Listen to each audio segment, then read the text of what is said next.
La Place du Souvenir africain est un espace de mémoire rattaché au ministère de la Culture et du Patrimoine historique du Sénégal. Elle représente un espace de commémoration des grandes figures symboliques qui ont fait l'ineffaçable mémoire des peuples de l'Afrique et de la diaspora. À cet effet, nous vous proposons e-souvenir, un concept qui a pour but de faire connaître et redécouvrir les grandes figures ayant marqué les consciences collectives.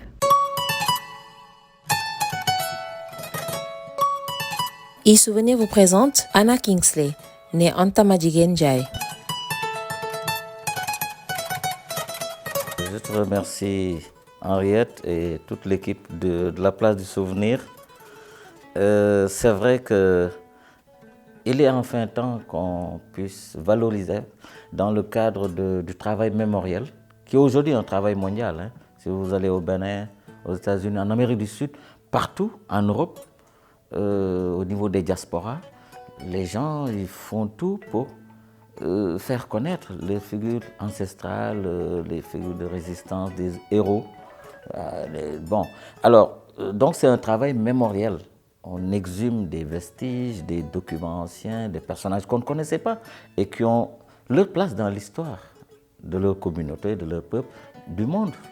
Anna Kingsley, née Anta Madjiguène Ndiaye, princesse issue de la famille royale de l'actuel Sénégal, fut capturée en 1806 alors qu'elle n'avait que 13 ans pour être vendue à Zephania Kingsley, un marchand d'esclaves et riche exploitant originaire de Floride, qui fit d'elle sa compagne, la mère de plusieurs de ses enfants, mais aussi son bras droit pour administrer ses terres. Anna connaît alors une incroyable ascension sociale dans une Amérique en construction, bouleversée par les guerres de sécession des patriotes et traversée par des tensions raciales de plus en plus violentes, qui lui permet non seulement de recouvrer sa liberté, mais aussi de devenir elle-même une femme d'affaires influente, gestionnaire de sa propre plantation et une figure centrale de la communauté noire libre.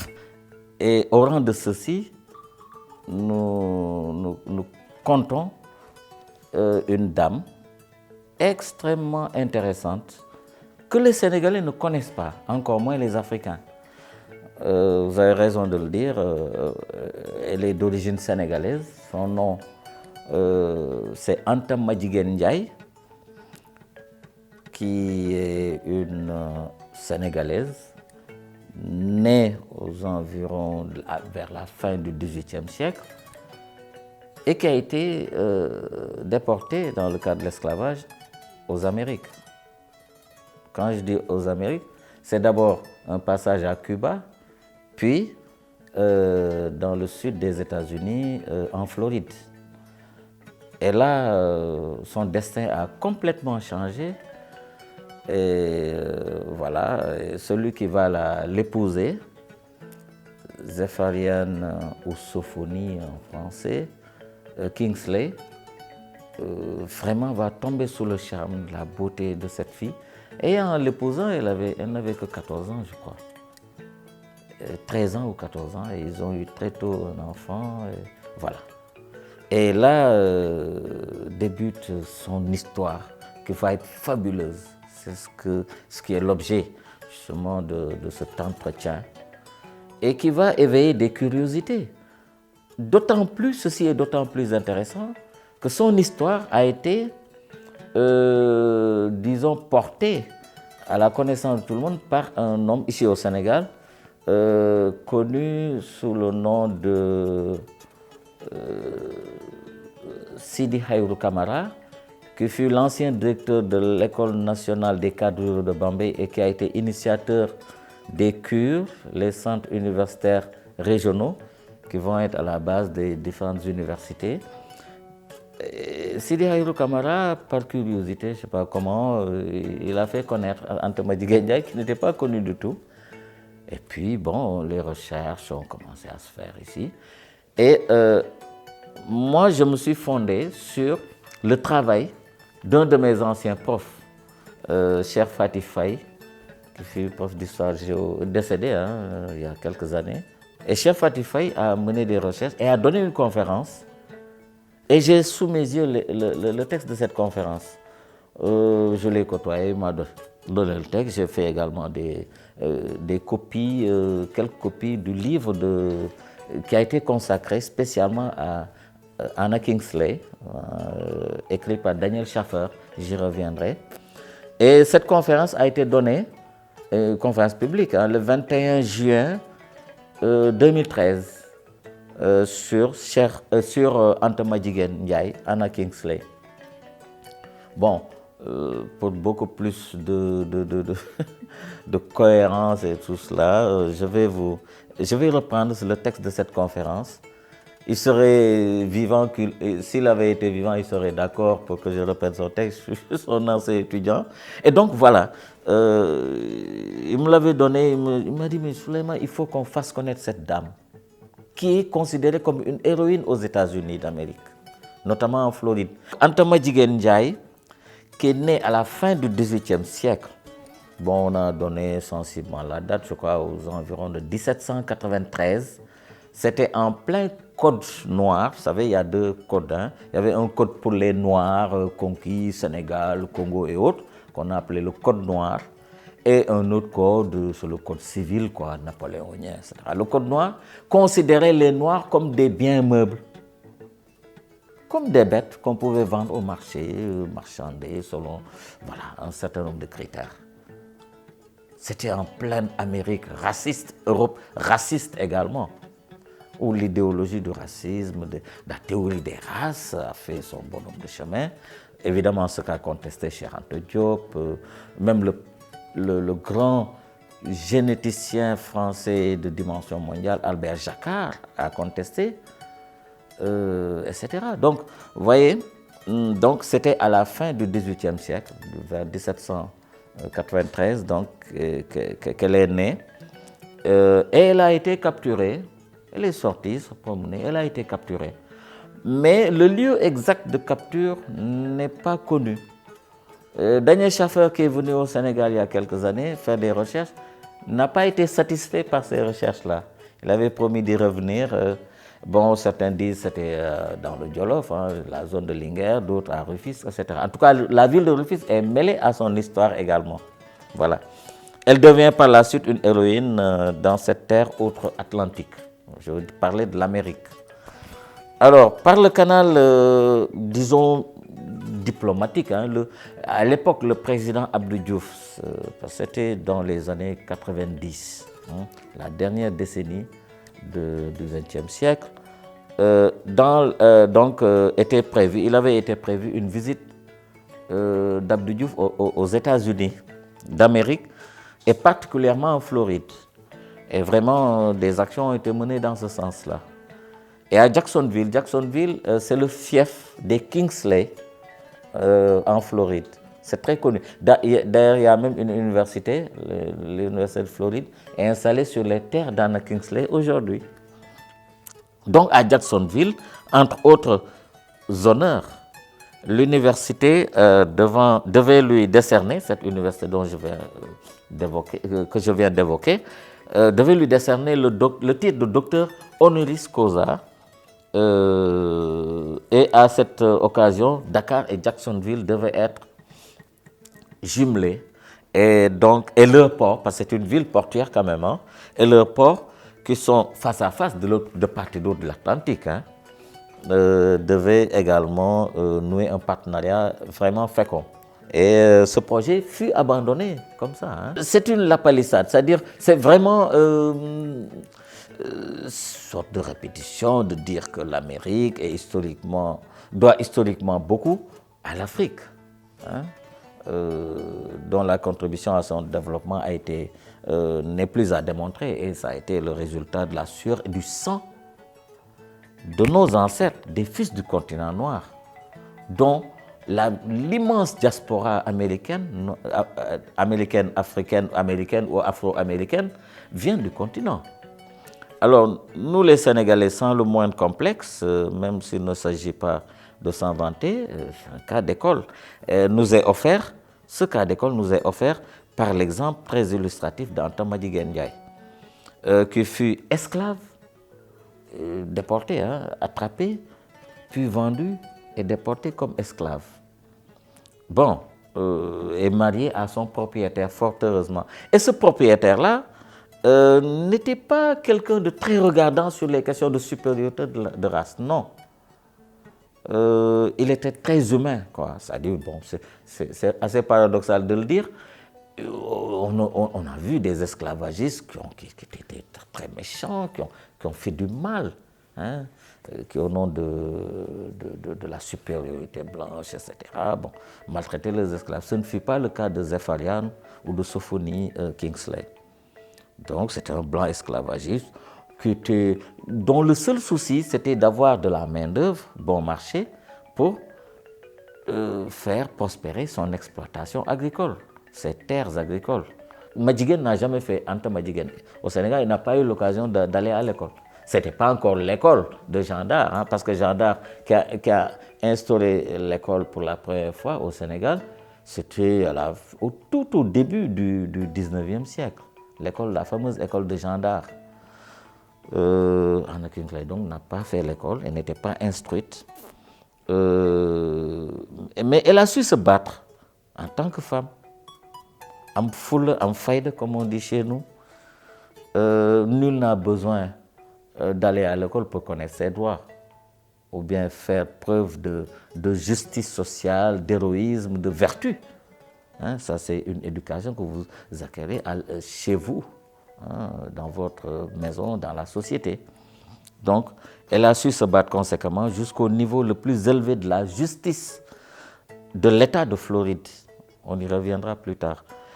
Pour démontrer qu'être noir n'était nullement une tâche indélébile, hein, et ceci contre les Blancs tenant les plus durs de la théorie de l'inégalité raciale. En la matière, l'Europe doit objectivement reconnaître aujourd'hui la faille de son raisonnement racial. Aujourd'hui, les questions raciales reviennent. Le mouvement MeToo des femmes, hein, aux États-Unis, un peu partout, ça revient, hein, cette question-là. Cette question, évidemment, s'inscrivait dans le cadre de ce qu'on a appelé le commerce triangulaire, la traite des Noirs, hein, Europe, Afrique, Amérique, Europe, former un triangle, échange de marchandises, dont les Noirs étaient considérés comme des marchandises. Hein. C'est incroyable. Alors, et de ce commerce, d'immenses bénéfices étaient tirés par les Américains et les Européens, et qui ont fait la prospérité de villes que vous connaissez. Tout le sud des États-Unis, la prospérité de tout le sud des États-Unis, les villes de, vous savez, le Texas, la Floride, tous ces États du sud, bordés par le Mississippi et tout ça, mais la Louisiane, etc., c'est les esclaves. En Europe, si vous allez en Angleterre, les grandes villes anglaises, dont Liverpool, Londres, etc., Bristol et autres, c'est des villes prospères grâce à l'esclavage. En France, n'en parlons pas. Marseille, Bordeaux, Nantes, La Rochelle, tout le nord, l'Orient, tout le nord de la France, la Bretagne et tout ça, qui étaient des centres industriels aussi, sont devenus prospères grâce à l'esclavage. Et le paradoxe, c'est qu'aujourd'hui, on ferme les frontières, alors qu'à l'époque, ils venaient entrer librement. Bon. Donc c'est une question qui doit être remise sur la table, quoi, en rapport avec les questions de migration. Mais bon, de toute façon, toutes les questions sont liées aujourd'hui. Ça refait surface. Alors, donc, ces bénéfices qui ont été réalisés sur les 3 axes pour chaque voyage, et ceci des années et des siècles durant, a bien assis un développement économique de l'Europe, tout comme celui de l'Amérique. On vient d'en donner quelques exemples. Mais par contre, cette logique, entre guillemets, a contribué très fortement à créer sur le continent noir la mort, les mutilations, la séparation de familles, de communautés, entre père et fils, mère et enfant, frères et sœurs. Définitivement, les uns sont restés ici, d'autres sont allés en Amérique, aux Amériques, Amérique du Sud, dans les Caraïbes, en Amérique du Nord. D'autres sont morts dans l'Atlantique, d'autres sont morts ici. Vous savez, il y avait une sorte de chasse à l'homme.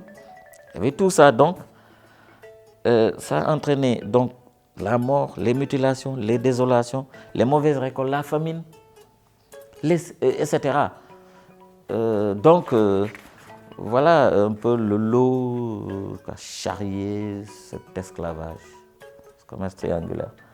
C'est dire en résumé que deux continents, Europe et Amérique, se sont enrichis. Et un autre continent, Afrique, le nôtre, a plongé dans une situation si défavorable qu'elle deviendra très rapidement un continent, disons, facile à coloniser plus tard, dans presque toute sa totalité après cette traite négrière.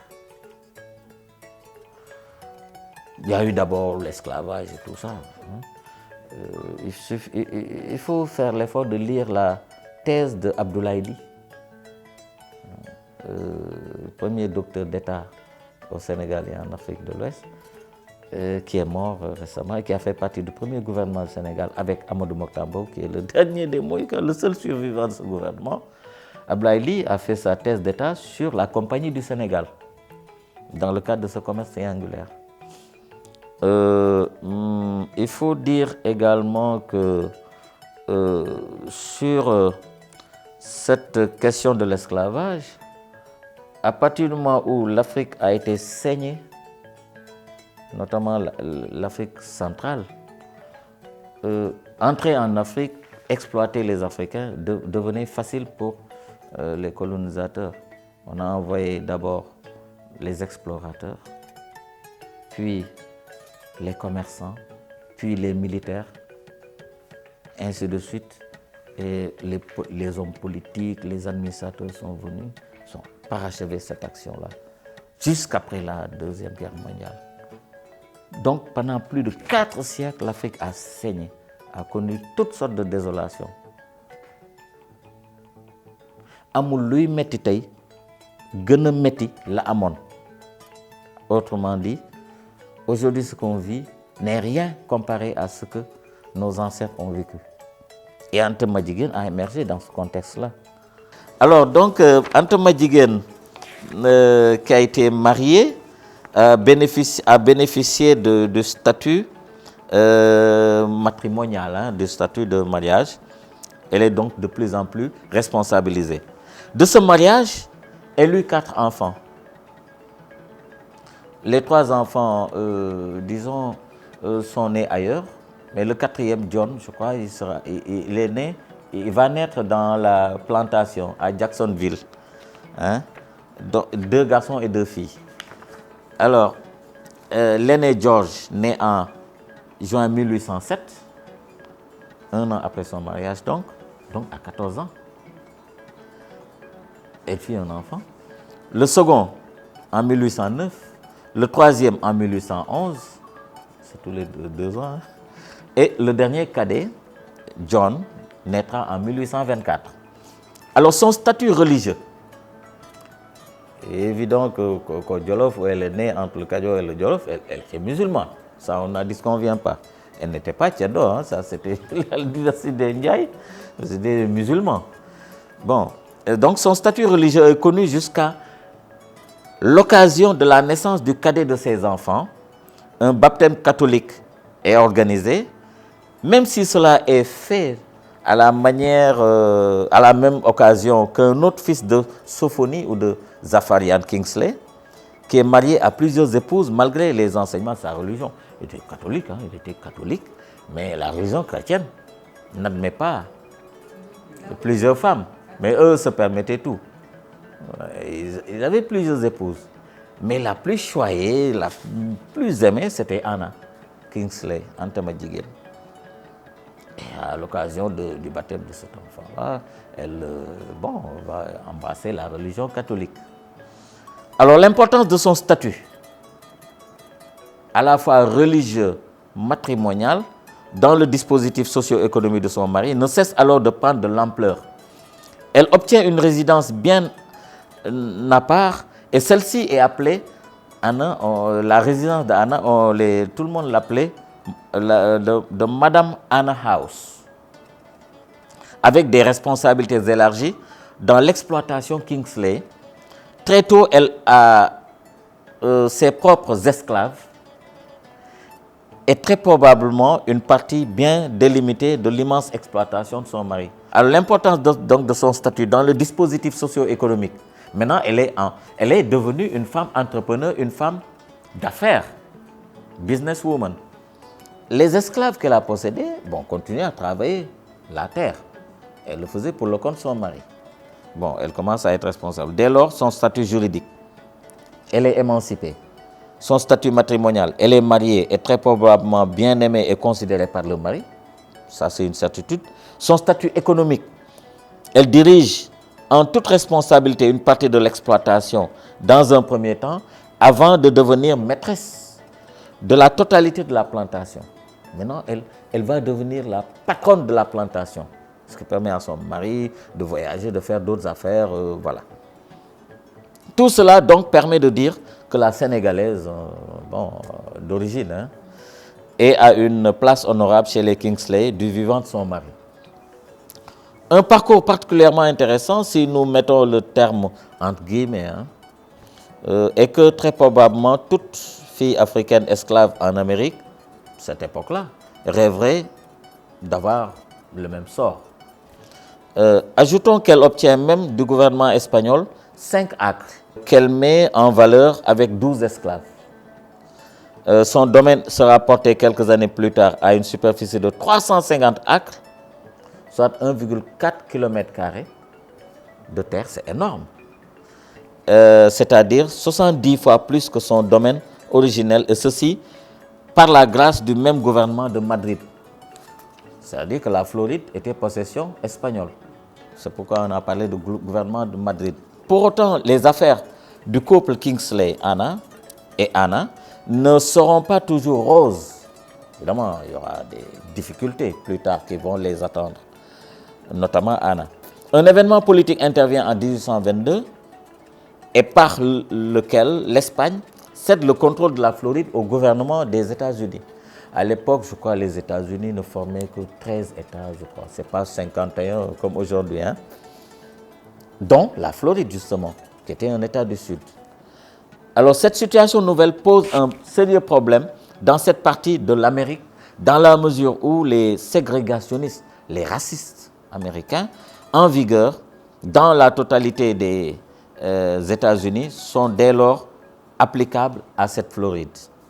Alors, Kingsley lui-même, Zépharian, fait le douloureux constat que sa femme métisse n'est pas acceptée. C'était une situation hybride.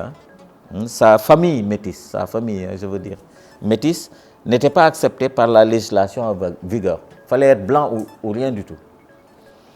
Aussi se résout-il à transférer, Zépharian, ses biens à ses 3 enfants et déménage à Haïti. Il quitte la Floride pour aller en Haïti parce que le transfert des terres, de la souveraineté de Floride espagnole vers les États-Unis, donc Floride américaine, posait des problèmes. Le racisme refait surface. Et là, lui, sentant que ça n'allait pas, il va en Haïti. Alors, où la situation sera meilleure, c'est en 1838, avec Anna, mais aussi le cadet des enfants, en l'occurrence John, qui naîtra bien plus tard, en 1824, je crois bien. Ils sont accompagnés des autres épouses de Kingsley, ainsi qu'une 60aine d'esclaves, qui étaient une main-d'œuvre. Bon marché. Une nouvelle plantation sera mise en exploitation dans cette île d'Haïti, et Kingsley émancipe tous ses esclaves pour être en conformité avec les lois locales qui interdisent toute pratique d'esclavage. Il faut dire qu'au début du 19e siècle, Haïti sera la première république noire, avec les Dessalines, les Toussaint Louverture, voilà, ils combattront les Blancs jusqu'à gagner leur combat et donc créer une république noire. Et lui, sentant qu'il serait plus en paix et à l'aise avec ses esclaves, il va s'installer là-bas. Et donc, la loi d'Haïti de l'époque ne lui permettait pas de garder des esclaves. Il fallait les émanciper et de signer un contrat avec eux pour leur travail libre, etc. dans la plantation.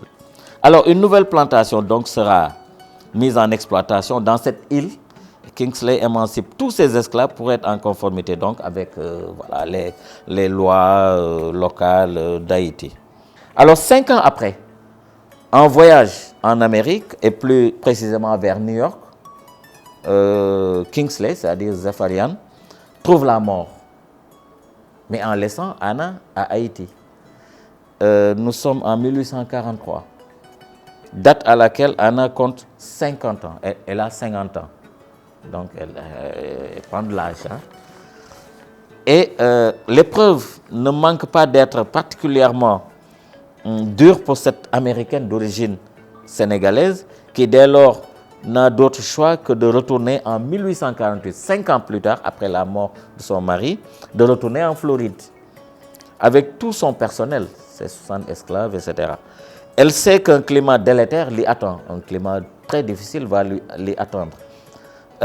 Son objectif est de défendre l'important patrimoine immobilier de Kingsley.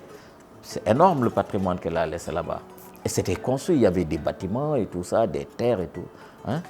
Une première difficulté à laquelle elle se heurte est que Marthe, c'est le nom de la sœur de son ex-époux, la sœur de Zépharian, qui s'appelle Marthe, conteste tout droit à Anna sur l'héritage de son frère. Voilà.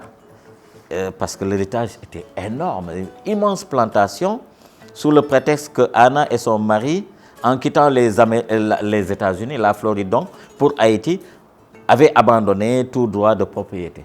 C'est ce qu'elle avait dit. Elle était allée au tribunal pour ça. Et ce qui était faux. Parce que l'autre avait déjà fait son testament en bonne et due forme. Donc, il y a une valeur juridique avérée. Alors, que son retour ne pouvait en aucun cas justifier une situation de propriété. C'est-à-dire, elle rentre, mais elle ne trouve rien. Elle va tout perdre. C'est ça que Marthe voulait. L'affaire finit devant la justice.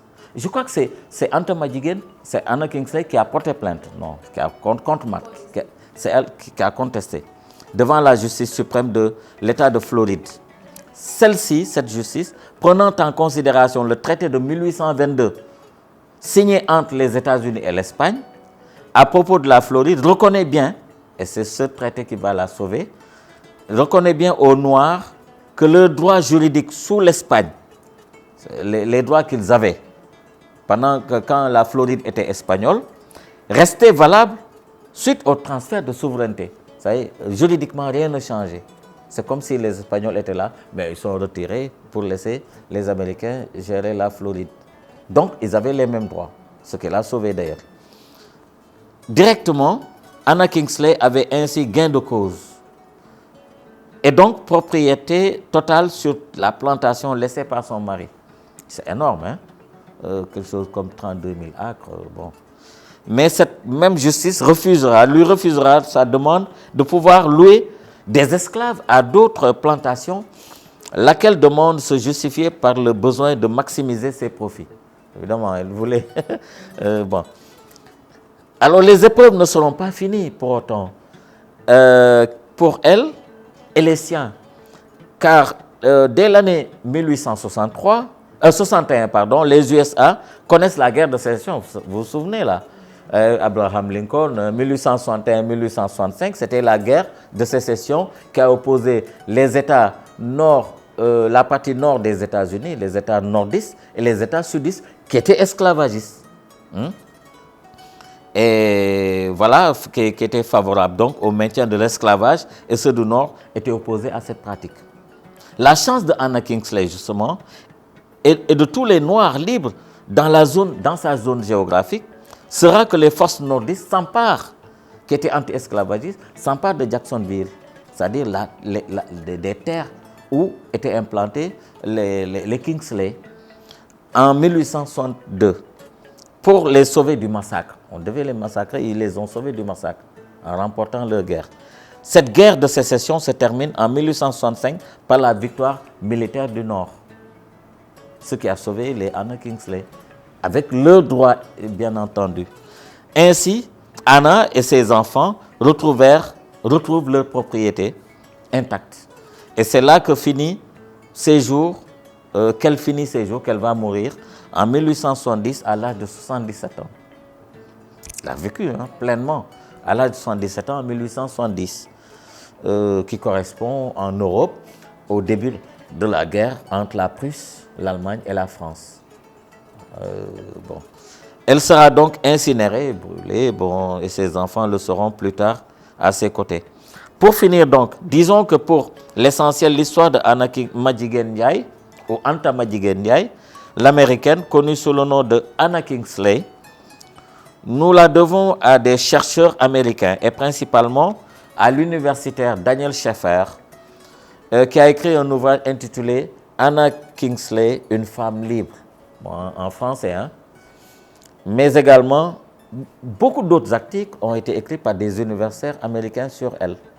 Au décès de son compagnon, elle mène un combat acharné contre sa belle famille qui cherche à l'exclure, elle et ses enfants, de l'héritage. Mais la justice américaine honore finalement le traité entre les États-Unis et l'Espagne qui permet à Anna d'obtenir gain de cause malgré un climat politique hostile aux Noirs. Elle s'installe dans le quartier d'Arlington, à Jacksonville, où elle meurt en 1870 à l'âge de 77 ans. De l'Afrique à la Floride en passant par Cuba et Haïti, l'extraordinaire périple de cette princesse Wolof, victime de la traite négrière, est à l'origine d'une légende, particulièrement au Sénégal, où son histoire la hisse au rang de véritable héroïne. Ce programme vous a été proposé par la Place du Souvenir africain. Merci de nous avoir suivis. Rendez-vous très prochainement avec un nouveau portrait.